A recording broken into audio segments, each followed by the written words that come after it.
Salut les amis et bienvenue sur votre plateforme. Vous savez, avec ce qui se passe en Ukraine, en Afrique, je vous l'ai dit, au Niger, on a un peu oublié l'Ukraine. C'est très important pour nous. On doit défendre nos intérêts d'abord, l'intérêt du peuple africain d'abord, et notre intérêt est au Niger, la protection des Nigériennes, parce que c'est l'intérêt du peuple d'Afrique.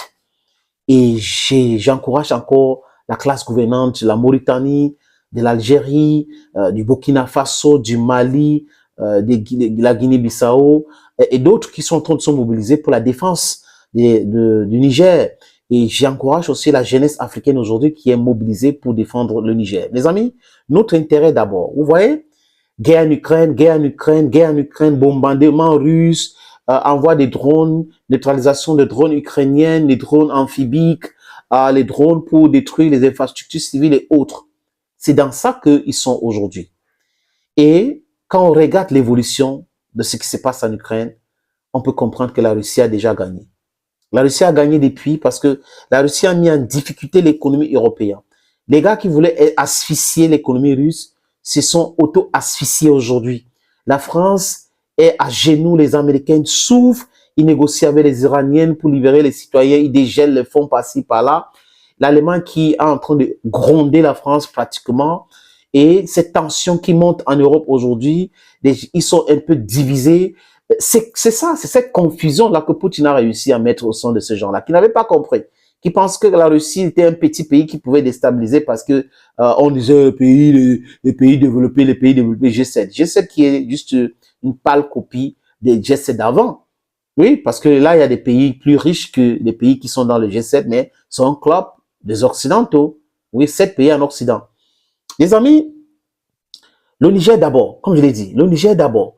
On va regarder l'hypocrisie de l'Occident. Les Africains au niveau du Sahel demandent 2,5 milliards pour combattre le terrorisme.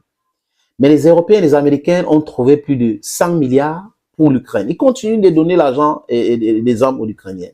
Et pendant ce temps, chez nous en Afrique, ils ne veulent pas que nous nous libérons. Ils ne veulent pas qu'on combatte le terrorisme. Et ils veulent qu'on les soutienne dans leur stupidité.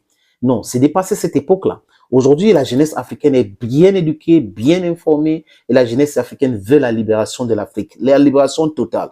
Nous cherchons le pouvoir monétaire, le pouvoir éducatif, le pouvoir alimentaire, le pouvoir énergétique.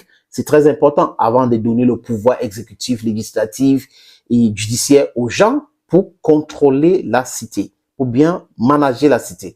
Mais le peuple a besoin des autres pouvoirs. C'est le plus important aussi, les amis. L'Ukraine qui accuse la Russie d'avoir bombardé Kherson. Et vous savez, en Ukraine aujourd'hui, à chaque fois que les Ukrainiens envoient les bombes, les drones suicides, ou les drones suicides, voilà, that's the right word, les drones suicides, les Ukrainiens attaquent les cibles militaires. Et parfois, quand ils attaquent même les maisons qui a des civils, les civils partent vite de ces maisons-là et c'est les militaires qui les remplacent dans ces maisons. C'est ce qui se passe. C'est seulement les Russes qui envoient des missiles là où il y a des enfants. Remarquez cela, les amis. À chaque fois que la Russie a détruit une cible en Ukraine, même en pleine forêt, les Ukrainiens vont dire qu'il y avait des enfants dedans et que les Russes ont tué les enfants. Cette narrative-là est dépassée. Ils sont en guerre. Que l'Ukraine regarde ce qui s'est passé en Irak. Les Américains avaient pratiqué la politique de la terre brûlée. Ils ont détruit tout. Regardez ce qu'ils ont fait en Libye. Ils ont tout détruit. Même là où il ne fallait pas toucher, ils ont détruit. Regardez en Afghanistan. Donc, les Ukrainiens devraient comprendre que les Russes ne sont pas dans cette politique-là. Parce que s'ils étaient en train de pratiquer cela, il y a de cela très longtemps que l'Ukraine sera à terre. Mais à force d'attaquer les infrastructures civiles partout en Russie, mais c'est des bonnes guerres. Les Russes vont attaquer les cibles, d'où viennent les armes et autres. C'est normal. Donc, arrêtez de nous dire tous les jours que quand on vous a bombardé, il y a 7 morts, 1 bébé, 8 morts, 1 bébé, 4 morts, 1 bébé. Même en forêt, dans les bunkers, il y avait les bébés. Même dans les chars, il y avait les bébés. Les enfants font quoi dans les chars? Les enfants font quoi dans les bunkers? Vous êtes en guerre. Vous ne pouvez pas être en guerre en se baladant avec les enfants dans les bunkers, en se baladant avec les enfants dans les chars, en se baladant avec les enfants dans la forêt. Ça n'a pas de sens. Donc, arrêtez cette narrative-là. Ça ne passe plus. Ça ne passe plus. Le monde entier est au courant que vous êtes des menteurs, vous êtes des manipulateurs. Je sais, je ne suis pas naïf. Nous ne sommes pas naïfs. Que en temps de guerre, il y a aussi la guerre communicationnelle. Mais quand le monde entier sait déjà que dans votre communication, il n'y a pas que de la manipulation, de la propagande, il y a le mensonge, il y a le mensonge répété. Et ces mensonges répétés ne peuvent pas se transformer en vérité. Ce n'est pas parce que vous répétez un mensonge tous les jours, vous répétez un mensonge tous les jours que ça va se transformer en vérité. Non, c'est pas pour ça.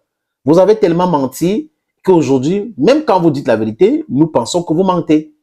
Et Zelensky n'est pas un exemple, un corrompu, un gouvernement corrompu, les recruteurs régionaux pour les construire corrompus, le président de la Cour suprême corrompu, soutenu par des gens comme Joe Biden, Kamala Harris, Barack Obama, Hunter Biden, corrompu. Donc, vous êtes dans la corruption. C'est un monde contrôlé par les bouses, par des banquiers. Et vous pensez qu'on va rester là pour vous écouter tous les jours? Non, c'est la guerre.